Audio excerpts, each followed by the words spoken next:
Let's talk about Nigel Farage. He has been criticised after claiming that the West provoked Russia into invading Ukraine by expanding the EU and Nato further east after assurances to the Russians that they would not do that. I want to know what your reaction is. You've been getting in touch.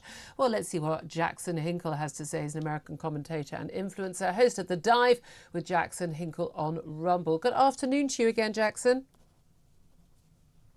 Afternoon. Yes, Nigel Farage is 100% correct. He understands that the CIA and the U.S. State Department couped the Ukrainian government, which was democratically elected in 2014, and then went on to go kill 15,000 ethnic Russians in the Donbass.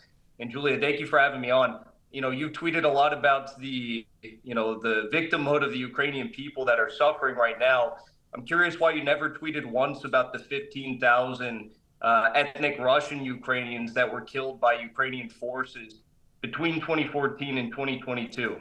I'm afraid it hasn't been so much in the news at that time, but we talked an awful lot about what's happened in the Donbass, and the reality is, there's basically been a war that has been going on in the eastern part of that country since that time, and we know that many people have died on both sides. Not necessarily, I don't live on Twitter, so it's not something I would necessarily be tweeting every single thing about. I've got a whole life and existence separate from online, Jackson, unlike some people. But here's the thing.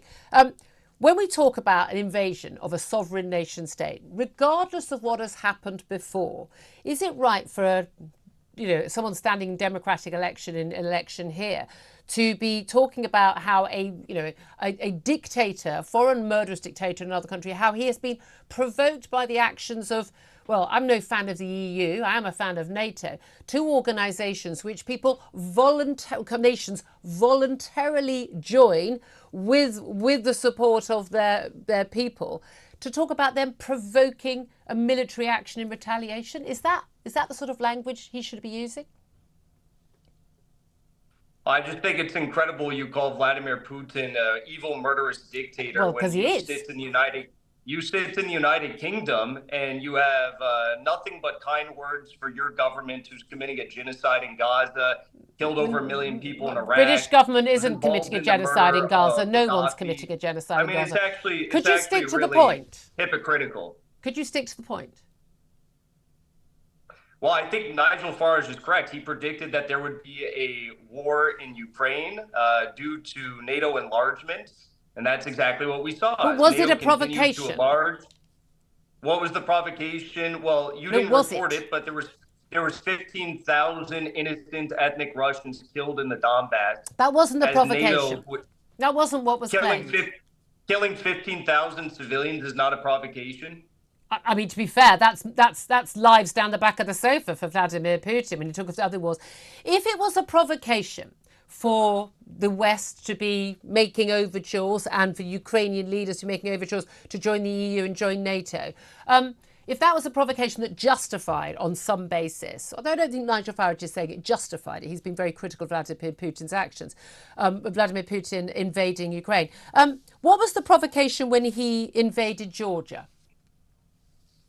Well, that's a whole nother story. But if you haven't picked up a history book recently, the CIA has been very active in Georgia as well, pushing for Georgia to join NATO, Georgia to join the EU. Mm-hmm. There was a color revolution in Georgia called the Rose Revolution, which attempted to unseat the democratically elected government there as well, just like in Ukraine. But again, Nigel Farage is 100% correct. In 1991, the United States promised that NATO would not expand 1 inch past of Germany.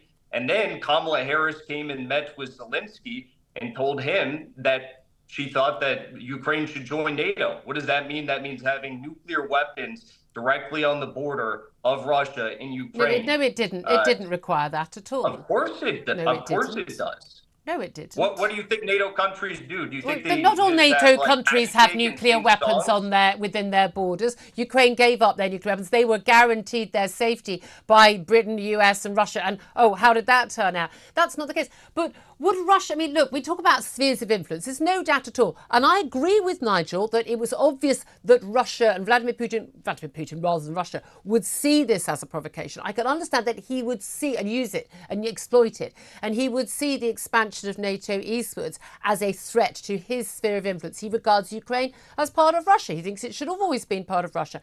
Here's the thing, though. Why would all these countries want to join the EU, want to join NATO, a defensive pact against the aggression of Russia? Why would they want to? Why did Sweden and Finland decide to join after all these decades not being a part of NATO? Is there a possibility that it's Putin's own actions that make the neighbouring states think they might be at risk from him? Julia, again, I encourage you to learn just a slight bit of history. Do you think the democratically elected governments of Ukraine or Georgia wanted to join NATO or the EU for that matter? No, they didn't. That's why they had to come in and do the various coups. The Orange Revolution in 2004, the Maidan coup in 2014. They had the CIA and the State Department there backing the Ukrainian Nazis, who went on to kill 15,000 innocent civilians in the Donbass. Yeah. I just got back from the Donbass, actually. Last week I was there. I was in Zaporozhye. I was in Mariupol. Even people who were skeptical about Russia's special military operation, even ones who opposed it at the beginning, are now very happy. They're wearing Putin shirts. They're waving Russian flags because they understand that Russia is liberating. Did you talk to any of the families whose children have been forcibly abducted by Russian forces and taken away from them? Did you not meet with those families? You just happened to meet with the ones who are Putin fans. I met with kids at the youth ministry of the Zaporozhye region who were given shelter by the Russian Federation. How nice of them. Yes, and actually, you know what's incredible is they told me stories about how orphanages in Ukraine actually were the targets for Ukrainian government officials and Ukrainian oligarchs for child sex trafficking. Child sex trafficking was a big issue before the war began. It's an even bigger issue now because parents fled. Orphans are left in war. Yes, it is the youngsters who become the victims. I'm not sure the forcible abduction of those of many of those children, not from orphanages but even from families. Forcibly abducted. Yeah, I mean it's very weird because you seem to agree with the UN and other bodies when they criticise Israel, the conversation we had earlier, but you don't agree with the UN when they seem to think that there definitely is a war crime here. Vladimir Putin has been indicted for a war crime of the abduction of these children, but you don't think it's happened. And you've been there, so you'd know more than them. Yeah, it definitely has not happened. Definitely not happened. Oh, sorry, Jackson Hinkle has spoken. If you are a Ukrainian mother and your child has been abducted, Jackson says it hasn't happened. So relax. I don't work for the United Nations, and I definitely. Do you work for Vladimir Putin? I'm not funded by the military-industrial complex or anyone for that matter. I have average supporters that support my work. Unlike you, who has to rely on the mainstream media apparatus to even give you a show because you wouldn't have a show if you were to work on your own popularity. Okay. So the truth is that you don't report the facts. No. You still haven't even admitted why you didn't report on the 15,000 ethnic Russians that were killed in the Donbass. I'm not sure. I'm not sure that I don't know. We haven't reported on the number of people dying in Sudan on a regular basis. We don't cover we can't cover every single event in the world at all times. Well, don't you think that's a problem if you're blaming Putin for what's happening in Ukraine? But you didn't cover the fact that the Nazis killed 15,000 people. As a general rule, Jackson, when someone rolls their tanks into a foreign sovereign state, yes, that is who I blame. Yes.